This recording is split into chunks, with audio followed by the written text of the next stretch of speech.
After battling addiction for years, 19-year-old Tyler Shamash was hospitalized for a suspected overdose. But inexplicably, his drug test came back clean. I asked the doctor 3 times. The doctor's like, no, our tox screen would show it. We test for opioids and it would show fentanyl. That's today's guest on Grieving Out Loud, Juli Shamash, speaking in a piece for NBC Nightly News. Juli has shared her story on news programs and at advocacy events across the country, how her son survived a drug overdose at 19, and she asked his doctor several times if he'd been tested for fentanyl. And the doctor assured me 3 times, yes, our opioid test would cover it. No, his tox screen came out negative. Her son Tyler overdosed again the next day and died. It wasn't until 5 months later, after a toxicology report from the coroner, that his family learned fentanyl was in his system. The test is 70 cents. So the California 70 hospital, cents. Say that again. 70 cents. 70 cents would have saved my son's life. While Juli can't bring her son back, she's made it her mission to prevent other families from experiencing the same kind of loss. She's advocating for legislation that would require hospitals to include fentanyl in routine drug testing. In this episode, she shares her difficult story, what she hopes to change, and how she's using her suffering to drive change.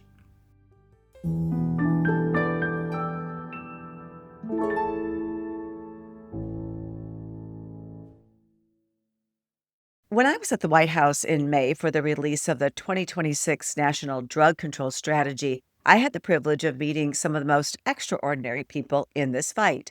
Juli Shamash was one of them. Juli lost her son Tyler in 2018, same year I lost Emily. He was 19 years old, and the night before he died, he was taken to the emergency room with a suspected overdose. The hospital ran a standard drug test. What the test did not screen for was fentanyl, because fentanyl isn't part of the standard ER drug panel used in most hospitals across the country. Tyler died the next day. With no prior experience in policy or legislation, Juli took on the California State Legislature and won. In 2022, Governor Newsom signed Tyler's law requiring hospitals to include fentanyl in routine drug screenings for suspected overdoses. She is now pushing for federal legislation that would bring this standard to every emergency room in America.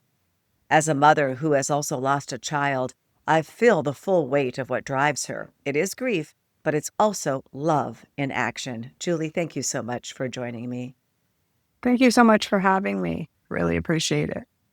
Let's start off by talking about Tyler. Tyler was just 19 when you lost him. And I say the same year I lost Emily. Emily was 21. She took a drug that she didn't know had fentanyl in it. But we had struggled with her for several years, and it was apparent she was suffering from substance use disorder. We were actually working on an intervention. We were 3 days away from holding it when she died. So that's always a big regret on my part. Tell me about Tyler. So Tyler was very intelligent, very inquisitive. He could fix anything in the house. He was very helpful. He was my middle child. He also had ADD. So I always say, now looking back, he was missing the dopamine. He was always doing things for thrills. So he started when he was about 13, smoking marijuana. He had anxiety, and he was on the spectrum. He had Asperger's, but very mild. But he told me, Mom, when I'm high, nobody notices that I'm different and I fit in. So, I didn't think, like a lot of parents of my generation, I didn't think smoking weed was a big deal. I grew up, I went to UC Santa Barbara, and it was something we did, and I didn't know the harms of it. Obviously, looking back, had I known, I would have nipped it in the bud a lot sooner. But so that he was doing that, and then, as usual, it stops giving the same effect. So he started going to the high potency products, the dabbing. And then that led to him doing lean, the promethazine codeine cough medicine that you see the rappers carrying the big styrofoam cups. I didn't really know I didn't know that was an opioid. I didn't really know. He'd be like, can you get me Sprite? And I said, okay. I didn't know that they mixed it with cough medicine. And then we started realizing he had a problem. We did an intervention. We had him taken from his bed at 4:30 in the morning to go to a wilderness program in Idaho. And he actually really liked the wilderness. He didn't say he liked it, but I think he did because number one, he didn't have to go to school there. And number two, he would find things and make things. And he had that really creative part of him. He made a necklace for his sister out of a bone. He made a little like a spoon he whittled for me out of wood. And he was, making things. And then they told us that he wasn't ready to come home. So then he went to a therapeutic boarding school in Utah, which he absolutely hated. I'd say he got bullied there a little bit. It wasn't the school's fault, but he got teased for having a big nose, for being Jewish, for I don't know what else. But he hated it, but we made him tough it out for a year. Then we brought him home and he went to sober livings, various sober livings. He was doing really well. He got his first job and he got hurt at work and went to a workman's comp doctor. And I don't fault the doctor because I know my son, and very likely he was drug seeking from the doctor. So he got an opioid pain medicine. But by that point, he was 18. So I didn't go into the doctor with him. I didn't know any of this. And about the same time, he was hanging out with these girls who introduced him to smoking heroin, these two really pretty girls that he liked. And that was often Tyler's downfall, was trying to impress girls. So they introduced him to smoking heroin, and then he ended up with this. He came to me one day and said, "Mom, if I tell you something, do you promise not to kick me out?" I'm like, "Of course, you can tell me anything." "Oh, well, I've been smoking heroin." And my stomach, heroin? Like that, okay, marijuana? Okay, but heroin was not on my radar. And, in my day, heroin wasn't something, I didn't even know you could smoke it, much Like less. I don't know if you went through. the worst thing you could do, right? That's how Yeah. I looked at it. And I didn't know my daughter was using heroin. I didn't know she'd graduated from marijuana and Xanax, to heroin. I didn't know that. So when I found out after her death that it had been heroin that she thought she was using laced with fentanyl, I was like you said, that feeling in the pit of your stomach, like heroin, like what? I just think in our generation, it was like the worst. The worst kind of drug you could do, right? Heroin was not something nice kids in the suburbs did. It was really something Right. like you would see on TV, some guy with a thing around his arm and a needle in his arm on the streets. It wasn't something that I didn't even know that people, but Right. But because of the opioid epidemic, it became so much more common because it flooded our streets when people couldn't get the pills and things that they became addicted to. We know that heroin became much more commonplace. Looking back, you and right, I know that now. But so, right. and also the other similarities, yeah, that you talked about that I've heard from so many parents, that starting marijuana at such a young age, we know how damaging that is for the developing brain and how it sets kids up for addiction. We didn't know necessarily all of that in 2018. My daughter also No. started with marijuana. And to me, like, you did everything possible to save your son. You spent so much money. I think about wilderness programs and boarding schools, and I've talked to other parents who did the same thing, who ultimately ended up losing their child anyway. Yeah, and it's not even just the financial. The toll it took on my family. I have two other Right. kids, and I always say, now I understand when people say addiction is a family disease. Right. Because, 99.9% of our attention went to Tyler. We did Of course. family therapies and Zoom therapies when he was in boarding school, and, phone calls from the boarding school and the therapist and then this. And, my poor other two kids, thank God they're really good kids and they're pretty self-sufficient, but they shouldn't have had to be at that Yeah. age. I feel that way about my other kids too. Because Emily did suck up all the energy in the room. And when you have a child who is struggling with something, it is like a dark cloud is following you around, and you can't fully engage in your life or fully be happy. You're always worried. It's so difficult, and it impacts everybody.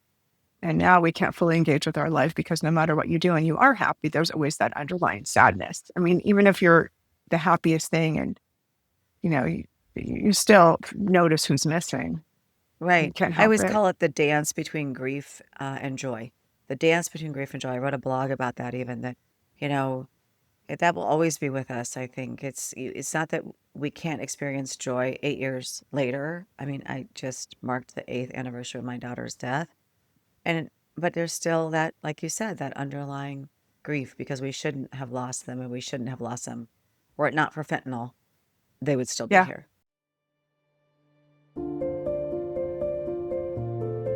After Julie found out her son was using heroin, he told her he planned to try detoxing on his own. When that didn't work, he agreed to enter a treatment center. So he goes to a treatment place, and then he goes to a sober living. And then that sober living suddenly closed down. And for some reason, they told the people there. And when you tell people with addiction something that's upsetting, what is their first go-to going to be? Drugs. So he and a friend, his friend there said, I can send you to a treatment place and they'll give me money and I'll split the money with you. So it's called brokering. Oh, I've heard about that. Right. Yeah. Well, fortunately, they made it illegal now in California, but unfortunately, Tyler died in October and that law passed in December. So unbeknownst to us, I thought he was being so mature and he found a treatment place in Laguna Beach. And I said, why are you going, kind of far from us? He said, oh, because they take my insurance and they have a really good reputation. And I called his therapist. And Doug, oh my goodness, I think he's finally getting it. He's mature and he's found a place himself. And we were all so proud of him. Later, after he died, we found out why he went to that place. They gave his friend money. His friend gave him the money. And he was at a sober living near our house at that point. And I get a phone call like 2 a.m. saying something happened. He's okay, but he's on his way to the hospital. So I laid in bed that night, furious. I was like, if he relapsed after we've spent so much time, energy, and money, like I'm done. He can just go live on the streets. I'm so done. And then I get a phone call from him like 7 a.m. saying, Mom, did you hear what happened? I said, yes, and I'm furious with you. He says, no, I didn't take anything. I took too much Imodium because I started a job. He started a new job. And he did. That wasn't out of character for him. He would get upset stomachs. And what do I know? Like, okay, but I'm like, Tyler, I don't believe you. He's like, yeah, Mom, really, my tox screen came out negative. You can come over here. So I run over to the emergency room, talk to the doctor, ask the doctor 3 times, did you test him for fentanyl? Did you test him for everything? And you have to understand at the time, it was 2018. So probably like you were maybe just starting to hear about fentanyl. I really didn't know anything about it. And the doctor assured me 3 times, yes, our opioid test would cover it. No, his tox screen came out negative. So, okay, we leave, we go back and stopped to see my mom, and my brother was here from Hawaii. And, I leave him. That sober living kicked him out. That's a whole other story. It's like a cycle where one of them kicks you out, but their friend will take you in. So they said, we can't have people overdosing, whether it's by accident or on purpose. We're in a residential neighborhood. We can't have ambulances coming in the middle of the night, but he can go to our friend's place. Okay. His friend's place is right around the corner from my house, like literally like 2 blocks. And I leave him on the porch because he had to talk to the intake person. And we had a dinner with clients of my husband's who were here from England. So he got to see the dog and he got to see his brother Griffin. And we left him and, he calls and says, I'm really, really hungry. They haven't picked me up yet. It was like 8:00 at night. Can my friend Blake take me for food? And I trust Blake.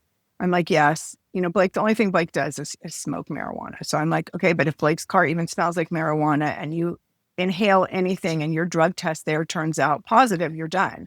It's like, yes, I know. Goes, Blake drops him off at the place. Everything's fine. I text him good night.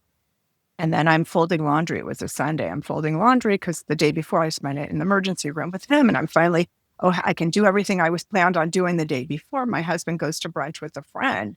And I get a phone call from my husband saying, did the place call you? What place? The place where Tyler is. He fell and hit his head. The ambulance is there. And I'm like, no, okay, I'll come and pick you up. They had walked to brunch and run and pick him up, go to the place. And I see an ambulance or paramedics out front, but I also see a police car. And, you're not thinking straight. I thought like he fell and hit his head. Maybe he's unconscious. Maybe he needs stitches. I go, why is there a police car? Like, oh my gosh, was there a fight? Like, what happened? I had no idea. Run in and ask the paramedic, is he conscious? Is he okay? And he says, no, he didn't make it. And I was like, what are you talking about? He didn't make it. Like, it really wasn't, you're so in shock. It wasn't computing to me. It was, for some reason, looking back, I'm like, can't believe I was so naive. But overdosing was never on my radar because Tyler was so smart and would research everything. He knew everything about drugs. Like, the dog would take something and he'd be like, oh, that's a so-and-so and does this. Like, I don't know. I guess I was just, I would say stupid. Like, I just didn't ever think. And I'm like, I want to see my son. They wouldn't let me see him. There was a police standing at he had fallen in the bathroom. I guess when you die from fentanyl, you fall forward quite often. So he did hit his head on the bathtub, but I didn't believe him. I wanted to see him. They wouldn't let me see him. They said it's like a crime scene until the coroner gets there. So I never actually saw Tyler dead. And I don't know if that's one of the reasons that whole next 2 years seems so surreal. I just expected him to, when I'd pull up to the house, that he'd be sitting on the porch where I left him when he died, or we'd go to the cemetery and like, maybe he's in witness protection. He's going to pop out from behind a tree. When I knew realistically that he was dead, but it was just so surreal and I just couldn't believe it. And Yeah, the shock and then the acceptance, whether you saw him, whether you saw his dead body or not. And I saw him, I was with my daughter after she died, and that was so hard too. So I don't know that there's an easy way, but right. it is just all difficult. So then you find out that this fentanyl had been in his system from when he was treated in the emergency room the night before or the day before. Yeah, we were able to just, all these, I want to say, lined up. It didn't line up great for me because he died, but like the fact that Right. we were in the emergency room and then he was on the front porch and we have a camera on our porch. So we saw he didn't buy drugs from anyone on the porch, and then he was with Blake, and then he was at the sober life. He was Yeah, never alone. that's my question. He didn't take something between the time he left the Right. Well, we hospital and knew died. like he was never alone, but so we went into, after he died, my daughter and I were able to get into his phone, and that was luck too. He had called me and asked me for to look into his iPhone, because we didn't let him have an iPhone when he was in treatment. He had one of, they used to call them Obama phones. They were like free phones you could get when you were low income people. And even though he was in, $4 million sober living, they considered him low income because he didn't have a permanent address. So it makes no sense to me. But anyway, so he gave me his phone code by chance for the iPhone because he wanted me to look at something. So the phone that he had, thank God, it was the same code. So my daughter and I were able to get into his phone, and we saw his conversation with the girl, one of the girls that had introduced him to smoking heroin originally. And so he reached out to her. I got this money because with his ADD, if he had money, it would burn a hole in his pocket, and he wanted to impress her. And he's like, I want to get some drugs. She referred him to the dealer. She referred him. Now, to be clear, and I'm always very open about this, his case was not a case of him thinking he was getting something and getting something else.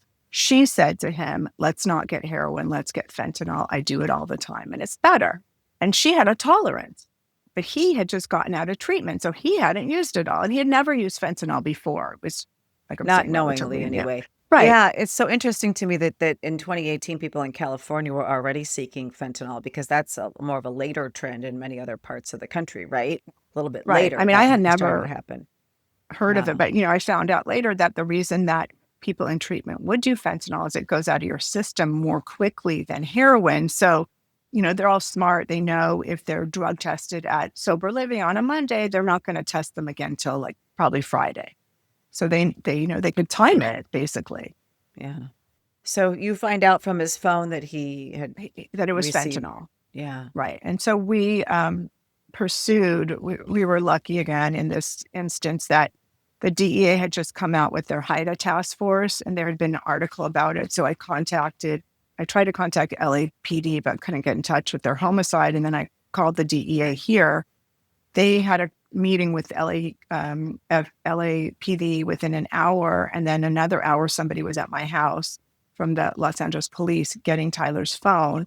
And then the DEA got involved, and they are the ones that investigated his case and saw it to fruition. And the drug dealer now is in jail for 13 years. So that was my first thing I focused on when he died. I'm I wasn't working at the time. I was a stay-at-home mom. My kids were my life, like every mom. And it really gave me something to focus on. Sure. The prosecution of his case. Yeah. And you were lucky. You were lucky that it was prosecuted. Right. And you were lucky you got the DEA involved right away, because I actually interviewed a man on this podcast who spent 4 years trying to get law enforcement to investigate his college son's case, different branches of law enforcement, all the way up to like the prosecutors. And then finally he contacted the DEA, and they were able to prosecute the case. If you're a mother grieving the loss of a child, dear friends of mine, moms who've lost children to fentanyl poisoning and overdose, are hosting the Sisters of Strength Warrior Moms Retreat, October 9th through the 11th at Wildwood Hills Ranch in St. Charles, Iowa. It's a weekend of healing, connection, horseback riding, and creative remembrance with women who understand. This weekend isn't about forgetting, it's about remembering with love. The link and details are in the show notes. I hope you'll join us.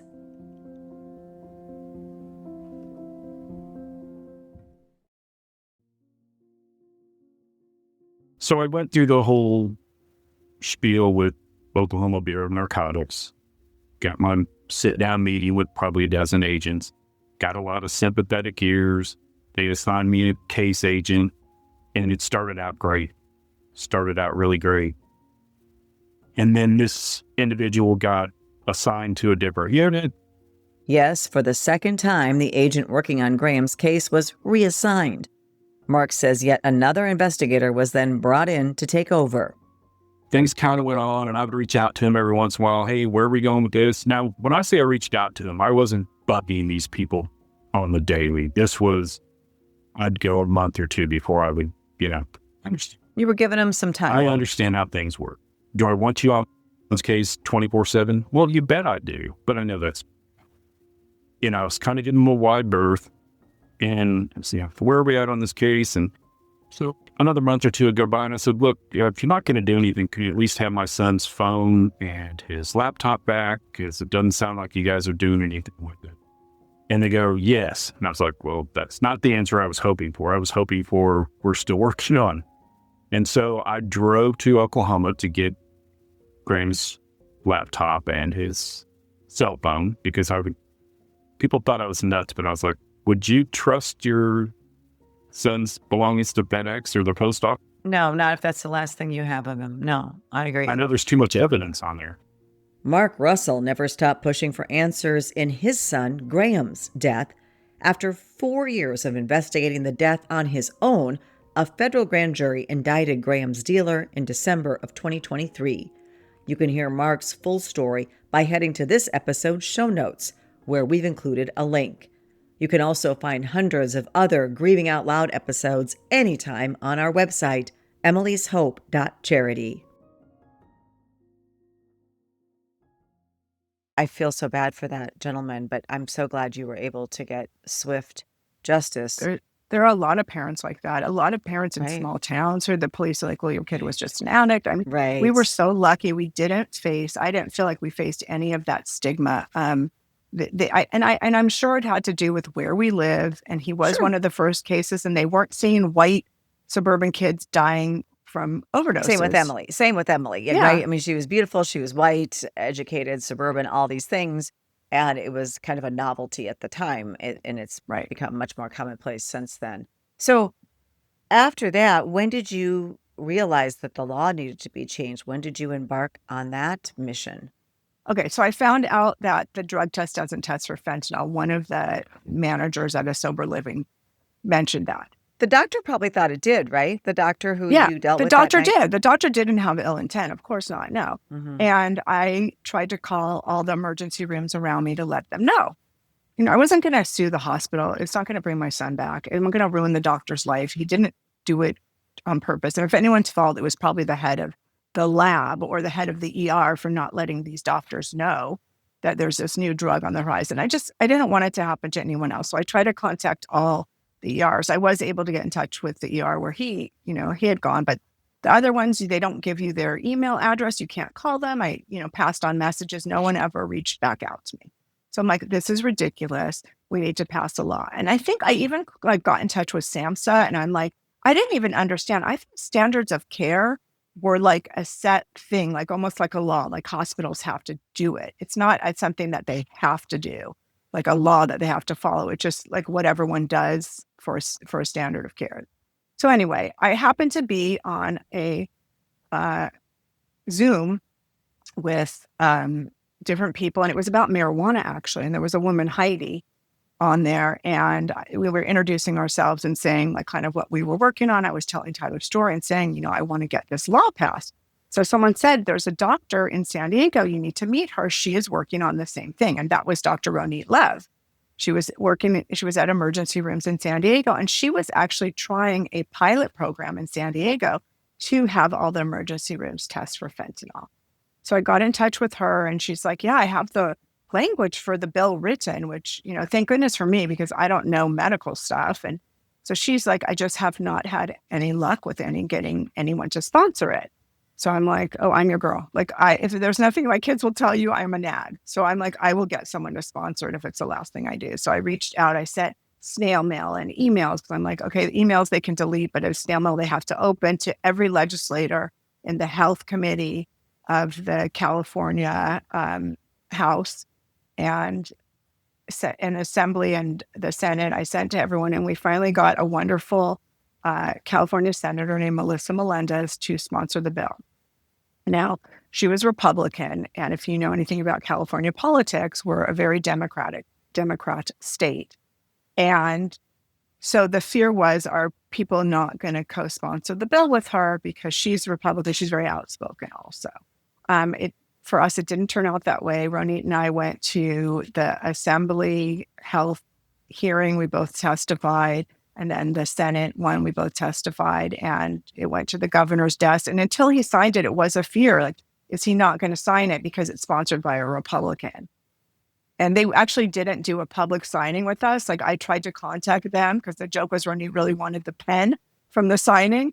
But someone said he won't do a public signing because it's a Republican sponsored bill, which is ridiculous because we all know fentanyl doesn't discriminate. Right. It doesn't care political affiliation or. Well, and what was your selling point for the bill? How were you able to get it passed in California? Talk to me about that, because I know several states have followed suit. And here in South Dakota, we looked at introducing a bill to require fentanyl testing in emergency rooms. And the word mandate is a dirty word around here, especially in politics. Insurance companies don't want it. They told us they would actively lobby against it. We've been working with hospital associations and different. Maybe you have some advice for me on. So what nobody outright opposed it because it would make them look really bad to oppose this. The test is 70 cents. So the California 70 cents. Say that again. 70 cents. 70 cents would have saved my son's life. Now, just to go back, the way you treat a fentanyl overdose in the hospital is the same way as you would treat a heroin overdose. Now, the difference is we all know fentanyl is much more addicting. So they would have referred him to, a care place. They maybe would have sent him home with naloxone, which that wouldn't have helped either because you can't Narcan yourself. But as parents, it would let me know that he was using again. I would not have sent him to a sober living. We would have sent him to a detox or a higher level of care. So that's, for us, how it would have saved his life. Right. And also it lets the people know that there's fentanyl in their drugs. They can dispose of their drugs, tell their friends you bought from this dealer, there's probably fentanyl in your drugs. And did you have any opposition when you were? So the California Hospital Association, Ronit has relationships with everyone. So we met and the, I don't remember her name, legislative assistant Hannah, I don't remember her last name, was wonderful. She had us meet with all these associations and to get support. And they said, we're not going to oppose it, but we're not going to be in support of it. We're staying neutral.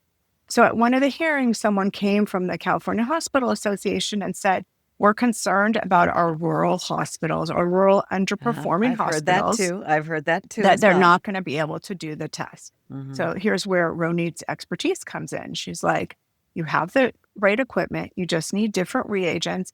And I will offer my services to any hospital that has trouble figuring out how to do the test. Not one of them took her up on it. So they all figured it out. It wasn't that hard. Yeah, they all figured out COVID testing. Sure. And that's what she said. She said, I don't feel bad for any of these hospitals. They all made a fortune on COVID testing. Right. So. Right. And so that was your only person that spoke up during the process. And it's been in effect now for 3 years. Is that right? It went into effect 2023. Yeah. He signed it in 2022, but it had to start in January. And that it saved lives. Yeah. And that's the amazing thing. Like, in theory, I know, like, when I'm doing the whole thing, like, yes, it's going to save lives. But then there was, I have on my phone the Google, it alerts me when it's like anything that says about hospital fentanyl testing. So there was an article about a family, they had twins, and the parents were drug users. And one of the twins, he wasn't totally unresponsive, but he was drooling and Twin babies. Out of it.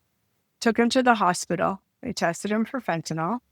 Because they tested him and he turned out positive, they took the kids from them, tested the other baby who wasn't even really showing signs, and he had fentanyl in his system.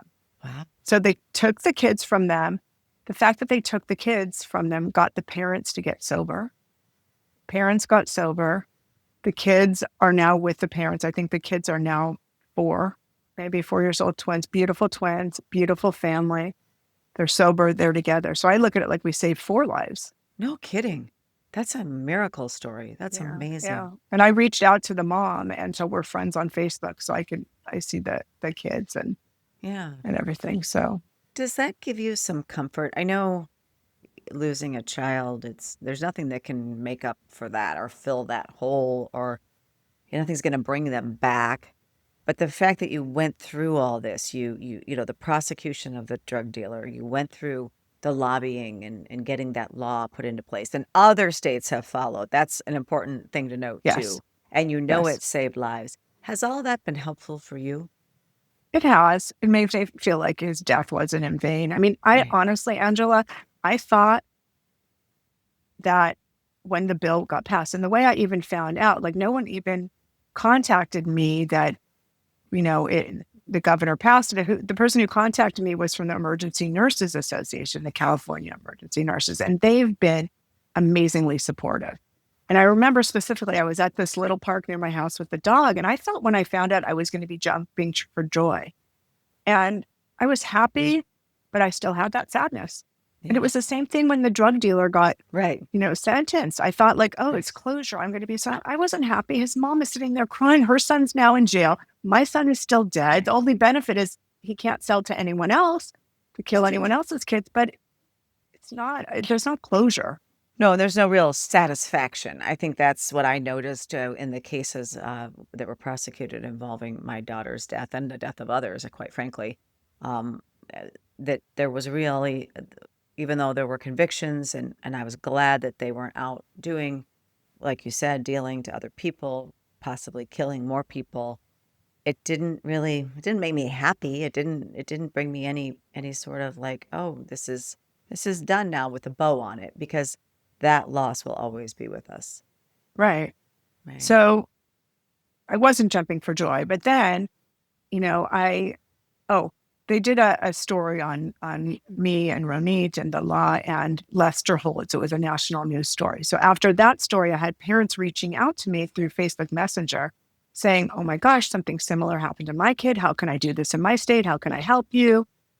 And it turned out one of the people had reached out to me a few years, or maybe like a year later. She ended up in a grief group that I'm in online, which is based out of Los Angeles. I don't even really know how she got involved, but we became friends. And she's one of the ones, she got the law passed. It's called Gage's Law in Florida. Yeah, it was Gretchen Murray. She's wonderful. Yeah. But the first person that reached out to me was Maryland, a woman whose fiance had died. And they knew that he was using fentanyl, or he had used fentanyl in the past. But she was a psychology student or a student of social work. And she said, and I never even thought of this, she's like, you know, if they're not testing, all of their statistics are wrong. She's a very like mathematical kind of person. And that's how she came. I'm like, oh my gosh, you're right. All the people that they're saying are surviving these overdoses, you know, they do have fentanyl in their system. So we helped her get it passed there. It does give states and governments a better idea of how much fentanyl is actually in the drug supply, how much fentanyl is out there, which should make everybody want to do it. It's relatively easy to do. It's cheap to do. But like I said, I've still run into some resistance here, but I'm not giving up on that. But the federal law, so to go back to the federal law is, you know, in a perfect world, I would like them to mandate that people do it. But the federal government cannot mandate to states things that are not like mentioned in the Constitution. So that's because of the 10th Amendment.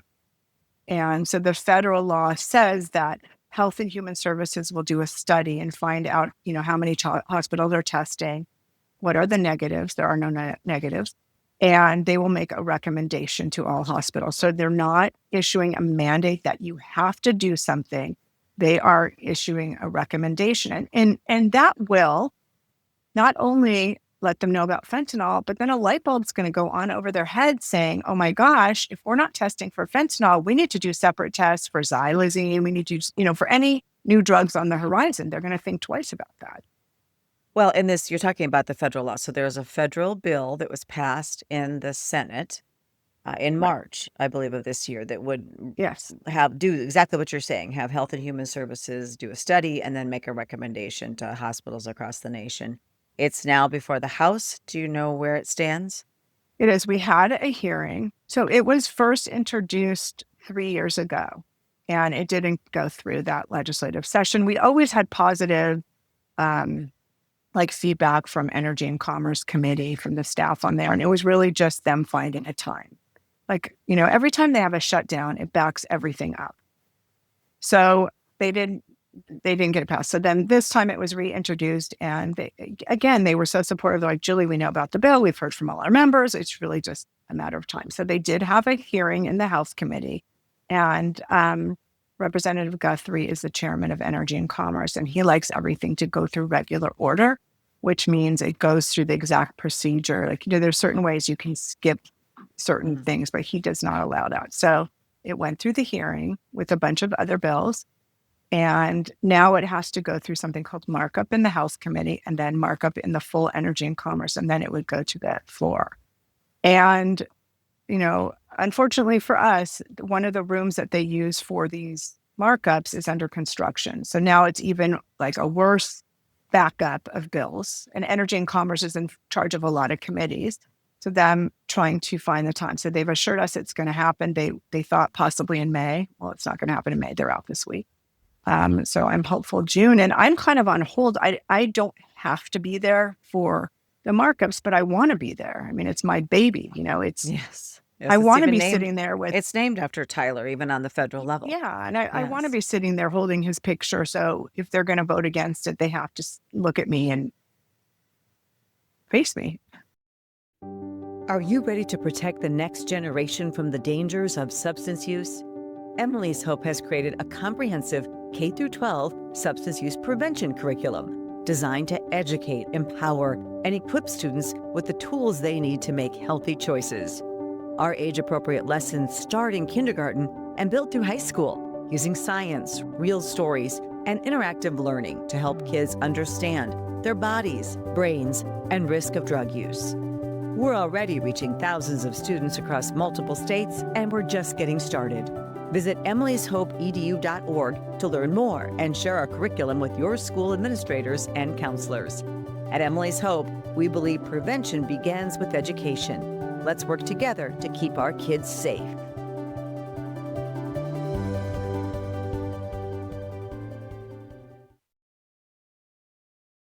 And how do you feel about all of the advocacy work you've done nationally? Because I met you at the Eisenhower Building in the White House complex. We were both there. You were there to speak on a panel. I was there to listen. And I think it's interesting to do some of this advocacy work, and I've done it under both administrations now, the last two administrations. Sometimes I feel like it's not really pushing the needle a whole lot. I don't know. Do you feel like it's making a difference when you go to Congress, when you go meet with officials and administrations? I mean, I feel like when you meet with people, I rarely meet with the actual politician. I meet with people from their offices, and those people are in their 20s, early 30s.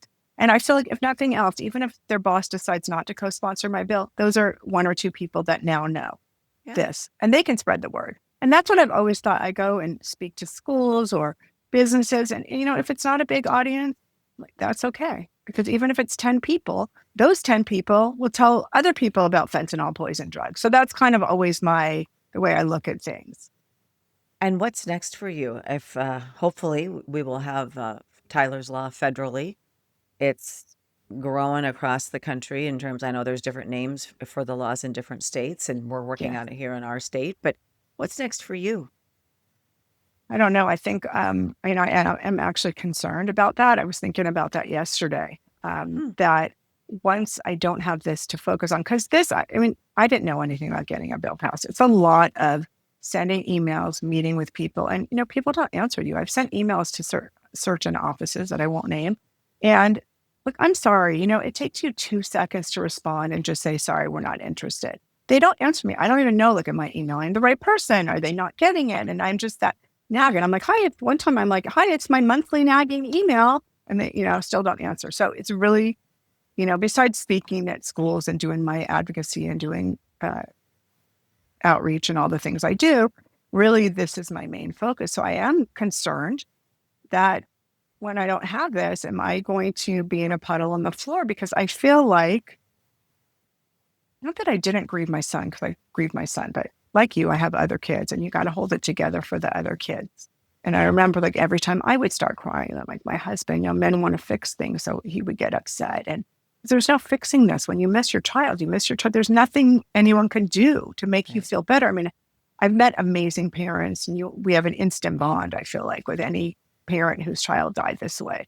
But, I keep it together for my other kids. I mean, I did cry, but I feel like I never went through, say, debilitating grief. Not that you have to go through that, but I am concerned, if I don't have anything to focus on, is it going to be bad? And that's when I always miss Tyler more, when I'm home and I don't have anything to do that day. I'll try to think of okay, I'm going to clean out a closet, or I'm going to stay busy. And that's your way of coping, staying busy. And I think there is a great value in finding purpose in your pain. It sounds cliche, but you really found a very direct purpose and a place to put that pain.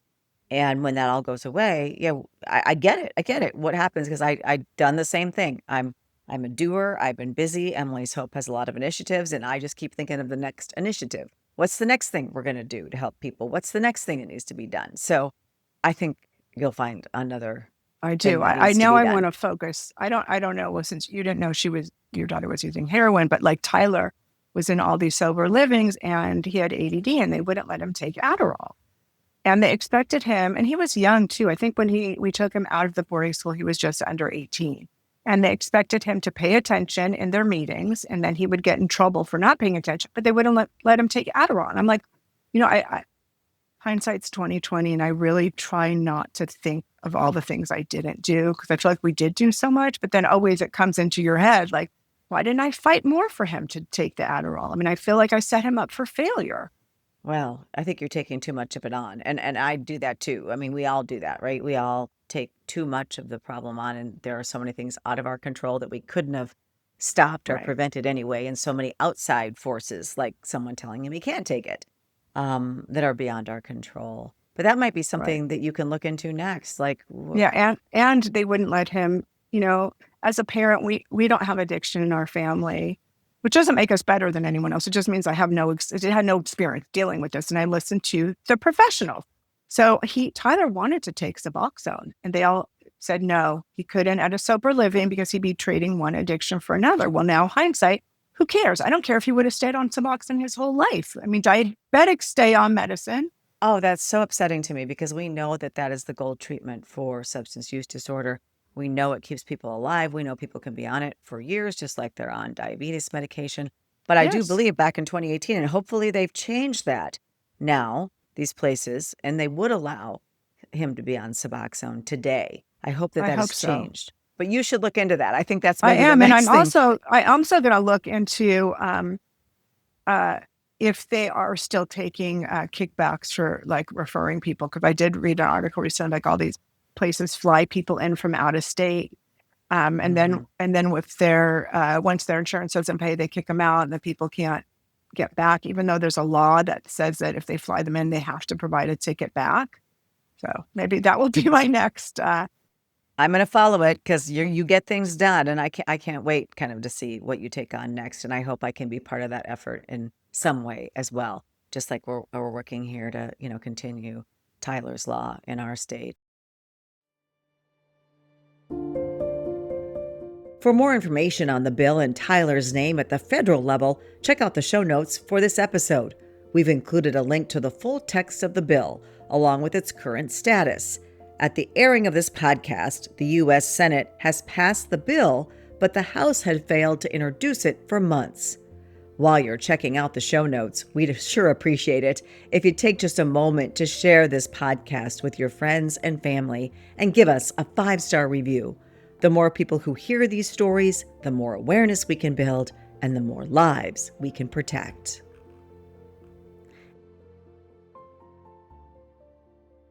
To parents out there, it's so hard not to go back and think about what we didn't do. But I do. My husband always says this, I have to give him credit for this, is, in our grief group, you have parents. One person tried tough love, one person didn't, one person tried, transport, having them taken to the wilderness. We all ended up with dead kids. The same result. Back, the same result. And that makes you feel a little better, like you can't love away addiction. You can't, sometimes these politicians, we're going to round up all the homeless, we're going to put them in treatment. Yeah, you're going to be wasting your money. If they don't want to get sober, they're not going to get sober. The person has to want. And I lead a grief group of parents, and I always say, and sometimes siblings join us too, but I always say, even if you had done this or had not done this, they still could have died anyway. And that's to your point. It doesn't really seem to matter. We end up with the same results. So. Yeah. And my other thing is I tell parents, because, parents a lot of times like, can you talk to my friend? Their kid is using.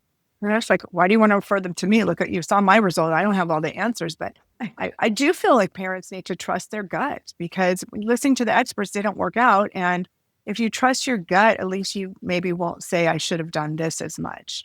Right. Yeah. Trust your instincts. I agree with that. Listen to your heart. But thank you so much for sharing, Tyler, with us, with our listeners and our viewers, and for all the work that you've done. And I have a feeling I'll be seeing you at more advocacy events. I hope so. Yeah. I hope so. Definitely stay in touch. And thank you so much for having me on. I, love to talk about my child, of course. And thank you for listening to this episode of Grieving Out Loud. Stay tuned each week for a new conversation. And if you or someone you love is struggling with substance use disorder, please don't wait to seek help. Your life matters. Help is available. You can find a list of resources on our website, emily'shope.charity. Thank you again for listening. Until next time, wishing you faith, hope, and courage.